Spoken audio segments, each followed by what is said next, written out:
What is going on, everybody? It's your boy Brennan, aka Drip from Team D.D.D, back with another video. In today's video, I have the new Goo, aka a millionth Shaddoll profile, Shaddoll Dogmatika tech profile. I can't help it, guys. I'm sorry.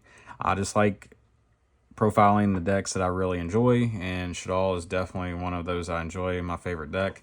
So I'm sorry for the people who get frustrated by the repetitiveness, but whenever I find something new or a new combo line or new synergy or a new tech card or new combo or whatever, I like to show the new iteration. Definitely with this deck, considering like I take a lot of pride in the innovativeness of Shaddolls, because I haven't seen anybody else really doing this before me. I've been doing this for almost a year now with the different variations of utilizing the Cartesia and the Dogmatika engine entirely with no invoked or anything like that. So I take a lot of pride in that. So like whenever I find something new, I just want to show you guys because I'm really excited about how like they play together and stuff like that. This is ironically my third time recording this video because every time I record it, I upload it. I'm like, man, there's another form of consistency that I could be doing. Did blah, blah, blah. So this is completely different for the most part, like 5 to 6 cards different from what I played last night at locals that I went X2 with. But even then with that list was still really good. I only lost due to my own misplays.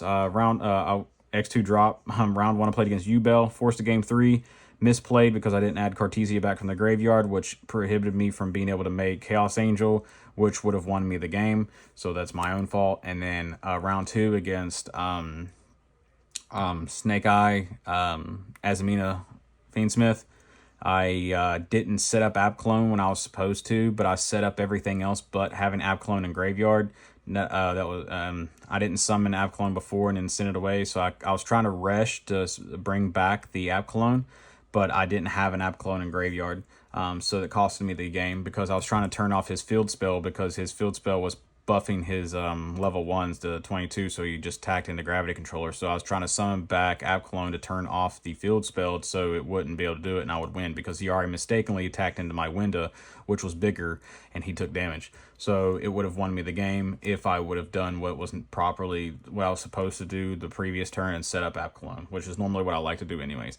But before we get in this video, guys, if you don't mind, please hit the like button, subscribe, bell notification so you never miss an upload. Check the description for all the ways to support me. My Patreon, my Discord, my affiliate link for TCG Player, and everything else down there as well. But without further ado, let's go ahead and get into this, guys. Third time's a charm in the form of recording this. There's a lot of things, not a lot of things, but there's a handful of things that are different compared to what you've been used to seeing with my Cartesia version of this. And I honestly like this iteration of the deck better. And moving forward, this is probably the one that I'm going to be playing until I figure out some other kind of new sauce that we can utilize. Squamata, 3 Squam, that's standard. I upped Hedgehog to 2. Last night I was running 3. It didn't brick at all. You'll see here in a little bit why I upped this to 2. You need spellcasters as much as possible because of Branded High Spirits. We are running, actually, I'm going to go ahead and spoil it then. We're running 3 Branded High Spirits to maximize consistency. These right here replace themselves in card advantage, so that's why they're so important. I didn't mind running 3. I just want to keep my deck count down, and right now I got the deck at a clean, crisp 40, which is amazing, while still having a fair amount of non-engine for Shaddolls, which is nice, and not sacrificing consistency either. But if you wanted to run over 40 and wanted to run an extra Hedgehog, it's very nice because these Shaddoll monsters are the ones that you want to pair with your Branded High Spirits so you don't lose out on card advantage and always replace themselves. For the rest of the Shaddolls, we got 2 Windy, 1 Falco, 1 Aerial, 1 Dragon, 1 Beast, 1 Hound. The second Windy comes up post turn 1. Because if you don't play a second Windy and you burn through the first one turn 1, you have to go the long way around, which is get Falco to get access to Windy, which sets you up a turn behind because it doesn't even work out in your favor if they have ways to beat over small little Falco. Because if you summon Falco, like send Falco off Construct, reset itself, and then if it gets attacked, then you don't get its flip effect, so you're setting up for a turn behind. Definitely if you're forced to go the Resh route too. Yes, Resh can recycle, but it's just a lot easier just to play a second Windy than it is to try to go the long way with Resh or Falco. I do not play the Shaddoll Genius. Shaddoll Genius is too slow because everything right now that you would typically want to negate is a quick effect. So you just go, you send Shaddoll Genius and target whatever you're trying to turn off. They just chain and use its effect. Genius is only good if you're playing the Invoked variant because anything that resolves under Meltdown is protected. So if you go Chainlink 1, Construct, or whatever else, Construct's the last thing to resolve, which means everything behind Construct will be able to get protected from Ash Blossom or any negates, and they can't respond to anything. So then you can turn off the quick effect stuff without it getting negated, basically. And it just never comes up either. But yeah, the rest of these are standard. Hound is very disgusting. They're like, I tried playing without it. Shout outs to the homie again. I can't remember your name, I'm sorry, but like several lists ago, he told me to play Hound, which I was already on the fence about it, but he pushed me over the fence, and since I haven't looked back. I tried cutting it in one of my lists, but it just came up too much to where I was involuntarily playing into the Hound lines and forgetting that I didn't have Hound. But yeah, I love every single Shaddoll, and I love every single count, and I just love Shaddolls, and they all put in work. 3 for the spells, 3, the 1 Rush, and the 1 Schism. Gotta max out, gotta fuse, or you lose. It's just how the name of the game goes. Then for the starters, we got 3 Blazing Cartesia. This is your normal summon and your only normal summon. I cut the Mathematician package, which is a big difference from what you've seen in my prior lists. The reason being is because I have bad RNG, and every time I would draw a Mathematician, I would never see a Shaddoll fusion or an L Shaddoll fusion. So if I would normal summoned him and he just got stopped, it was a dead card. As where if this gets normal summoned and gets stopped, then I can still play on my opponent's turn. What a lot of people don't understand with this deck is Cartesia can combo on your opponent's turn, but also at the same time, while comboing on your opponent's turn, Cartesia helps you actually break the board / deny their resources and their follow-up play. Sorry, that was my son telling me he was hungry. I gotta make him some mac and cheese and stuff after this video. But yeah, the 3 Cartesia, the Mathematician, just, I don't know, and it was nice because it allowed us to have Shikanaga access, but if we really wanted that, we could just run the Genius. It's just I don't want to run Genius for the Shikanaga. Spoiler, I'm not running Shik anymore. I'm running the new card that I'm playing that I found can work really well with Shaddolls in this version. Yes, it's a branded card, but like it's, I don't know, it's just, we can use it in here without all the other branded cards, so why not take advantage? And it pairs very well with Winda. As I said and mentioned before, 3 Branded High Spirits gives us 6 copies of Cartesia. This is another reason why we play so many spellcasters. This spellcaster, reveal spellcaster Shaddoll in hand, and the Granganol, send him to the grave, add Cartesia, trigger the Shaddoll effect, so why not? That's why I say you always want cards to replace themselves, which if you've seen all of my iterations of this deck, then that's all I do anyways. I try to make it to where every single card replaces itself in some fashion. Even Branded High Spirits replaces itself because it adds itself back for follow-up. Now for the rest of the Dogmatika portion, this is where it's going to get really awkward and really weird because this is completely new and completely different from what everyone's used to seeing. Even in the Invoked variant, they never ran these ratios. And that is the one card that I freaking hate more than anything, Maximus, but it's necessary. It's a necessary evil because this is your main searcher target now off of Nadir. And this is a 1-card play through D-Barrier, play through Heat Wave, play through everything. And this card's really good against like the decks that have really thick extra decks that are really tight because it forces him to send cards. Since Branded's like a rogue deck now, I'm not really worried about this very much anymore. And not very many people besides ourselves and maybe Branded are playing Super Poly. So they're not playing Gru or anything. So you can get the maximum utility out of this now. So why not run it while we can until those decks and Super Poly comes back? Then I'll take this out. But this is really nice because you force them to send 2 cards from their extra deck and completely hinder their combo or their OTK. So it forces them to decide, do they want combo or do they want OTK? And even with they choose OTK, they're still losing consistency through their combo. So it really hurts them, and it's really nice what all you get from this card. And the only other Dogmatika card that I'm running is Guiding Quem, because this counts as a Despia or a Dogmatika card. I'm not running Fleur de Lis, and I'm not running Ecclesia, which is crazy.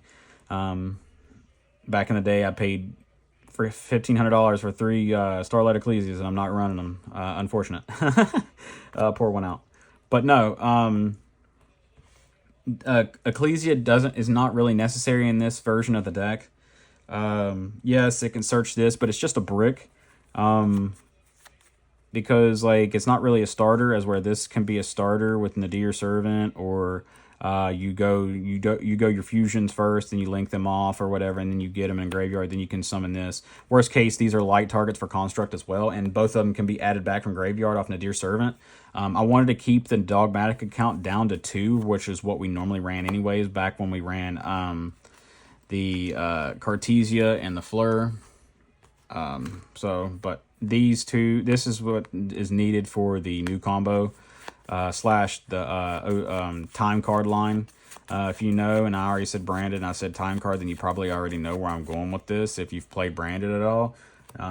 But if not, then you'll see when we get there. And to pair that and round it off the rest of the Dogmatika stuff, we got 3 Nadir Servant for the 1 card combo. That's literally what it is. It's nice. Definitely when it resolves. 1 card combo. And then the last monster in the deck is 1 Golden Lord. I had Golden Lord back in here, well, not really back in here, but I never ran it in this version of the deck. I've always ran it in my Invoke versions. The reason why I added this back in is because it's a light target. On top of being a light target, this is a board breaking deck, and this is a board breaker in its own right. And we're running so many spells, and these Brandon High Spirits in particular add themselves back. Be definitely when they pair with Resh, Shaddoll Resh, because Resh always cycles back with fusions. So when fusions get sent to the grave, you add this back, and it's just free real estate with Golden Lord to be able to send. And this is also a target off of Granganol at worst. And then it just has a fair amount of utility in this deck, and it replaces itself. Like I mentioned, I like my cards to be able to replace themselves and be able to float. Moving on to the non-engine. 3 Super Poly. Finally got my ultis. I prefer ultis over the Starlights or QCRs. And what's really nice is I got them in German too. I was really happy about that.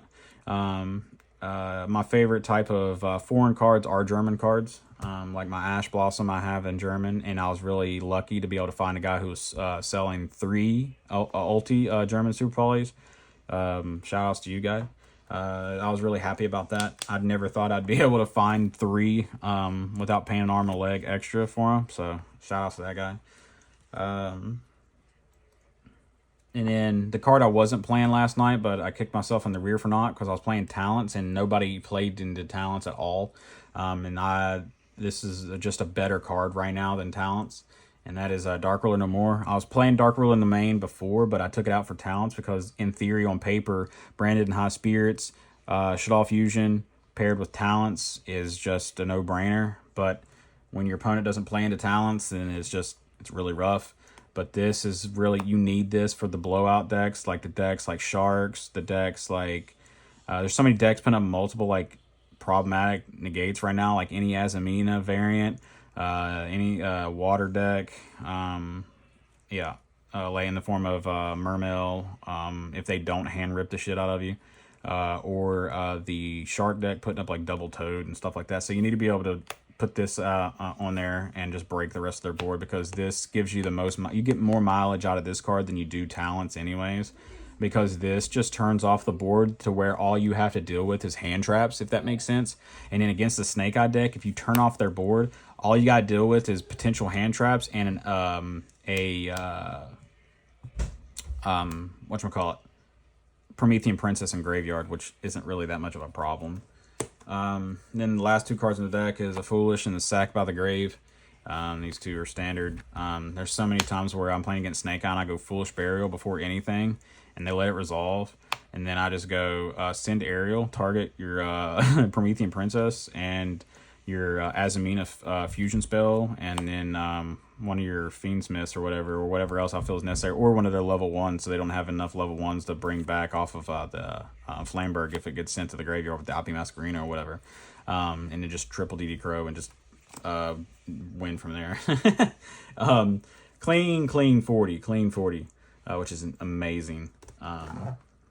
Moving on to the extra deck. Extra deck is like super tight. There's no wiggle room at all.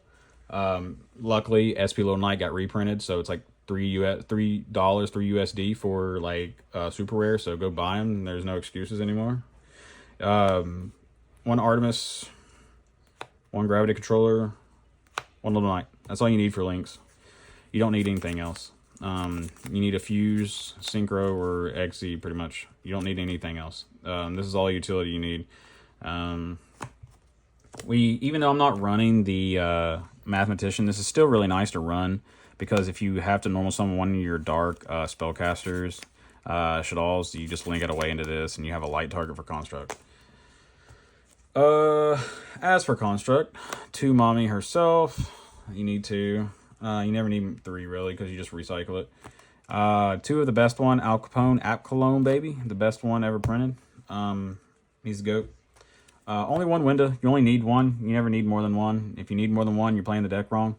There's so many times where I banish this and I still summon it back off Aerial. You got Resh to bring it back. You have so many different ways to keep bringing this back. There was a time actually where last night I was playing against Snake Eye, and he put my window in the spell and trap zone, and then proceeded on my turn to summon it to his field, and then I negated it, and then Typhoned it back in my extra deck. And another thing too, even if he didn't summon it to his field and left it in my spell and trap zone, it counts as a continuous spell. So you can, I was going to eventually, but he ended up summoning it, so I didn't have to. I was getting to Construct to be able to send Dragon to pop my own window, to send it to graveyard to add back follow-up like a Shaddoll fusion, and then be able to summon this back off Resh. So like a lot of people forget that Dragon can pop both, either side, ours or theirs, spell and trap. So being able to pop this to be able to get back in rotation is nice, because all Snake Eyes players who don't really know what Shaddoll does forget that we actually can get our stuff back in rotation from the spell and trap zone. It doesn't matter. I don't care. I'll just keep looping the Dragon. Moving on. Super Poly targets. 1 Garua. Garua's Garua. It's also the main Nadir target when you're going for Maximus, because you don't really need it after that. 1 Mud Dragon. I'm going to get the QCR eventually. Sorry, I'm slowly getting there into max rarity, slowly. I got 2 more max rarity cards coming in the mail next week.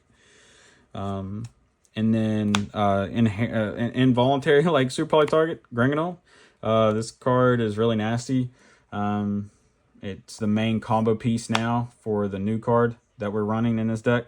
Also, it's Brandon High Spirits target. It's an indirect Super Poly target, because when you're playing against Fiendsmith and they stop your Cartesia, you can just Super Poly your Cartesia and their Link 2. You wait till they go into Link 2 so they can't fuse. And then just make this, and then combo on their turn. It's really nice.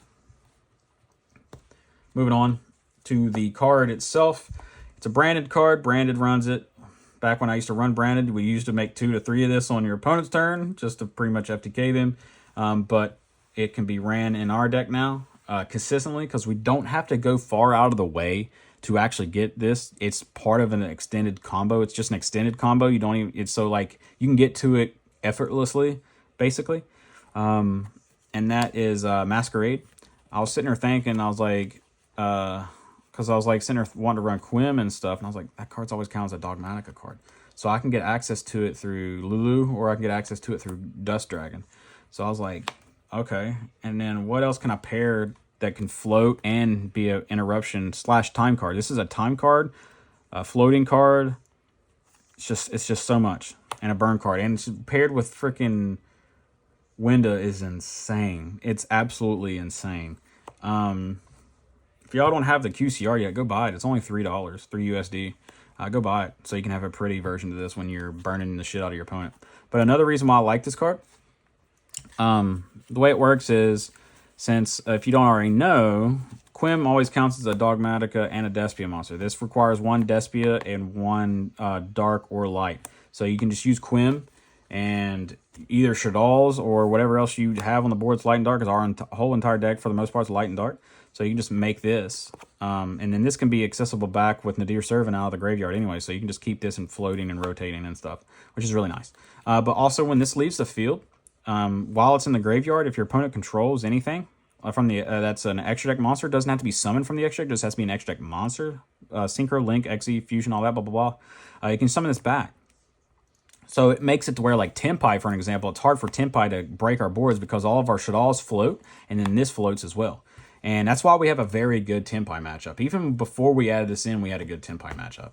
But what's really nasty, too, is it inherently takes SP Little Knight and turns it into a freaking Link 1.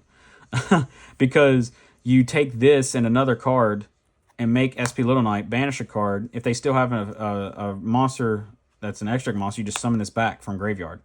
Absolutely disgusting. And granted, you won't get they won't burn anymore because it's summoned from graveyard, but you have a giant 2500 beat stick, which is nasty.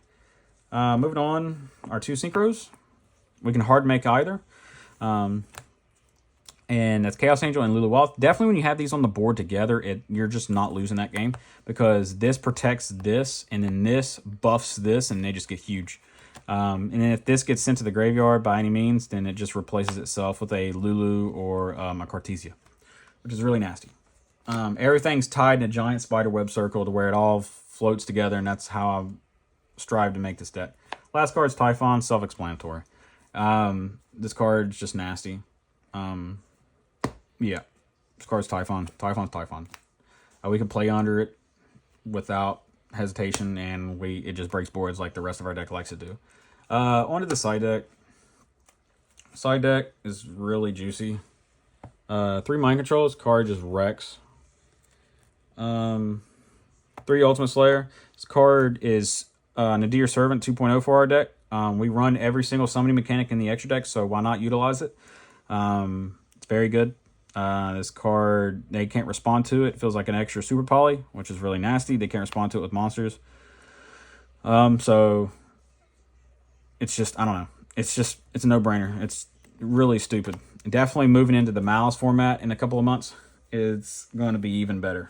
Potentially main deckable, but we'll potentially fill that format out and see when we get there. But yeah, I used this against a U-Bell player last night, and it was fucking hilarious. Just proceeded to combo off. I was like, target, I think it was Phantom, or his really big Kabunga Chunga one, and send App Clone, bounce his shit, App Clone effect, proceed to give me full combo. So it just breaks the board and allows me to go full combo at the same time. 3 Forbidden Droplets to be paired with Dark Ruler. Self-explanatory. Stop them from trying to stop you from playing. It's a board breaker. Last 3 is Thrust and 2 D-Barrier. This is only 12. The last 3 was Dark Ruler, but I decided to put them in the main, obviously. The last 3 I would put in my side deck if I was playing competitively would be Cosmic Cyclone. But if you aren't really worried about like the field spells from like U-Bell or anything like that, you can put the Bestials back in, 1 of each, 1 Magnamut, 1 Druis, 1 Baldric. Also, them being 6s helps you get into Chaos Angel easier, so it's never that bad of a thing. I'm just always worried about like Runic and Centurion, White Forest, all that other stuff. So that's why U-Bell, Tempai, that's why I'm going to run Cosmic. If you're going to an event, I would play Cosmic. That's just me. But yeah, that's it for the main extra side deck. If you guys want to see a combo video on the new stuff that I decided to add, get this video to 40 likes, and y'all can definitely do that. Get this video to 40 likes, and I will make a more in-depth discussion and teaching video or whatever when it comes to the new lines and stuff with the Dogmatika cards and the Maximus and what it provides. You don't need the Almirage and Secure Gardena in the extra deck to make Maximus consistent. You just need the Nadir Servant and burn like an extra deck card, which typically, like I said, is Garua most of the time. But yeah, guys, I love you guys so much. Remember to hit the like button, check the description for all the ways to support me and your boy Brendan, aka Drip from D.D.D. Signing out till next time. Peace. Good dealing, my guys. Love you.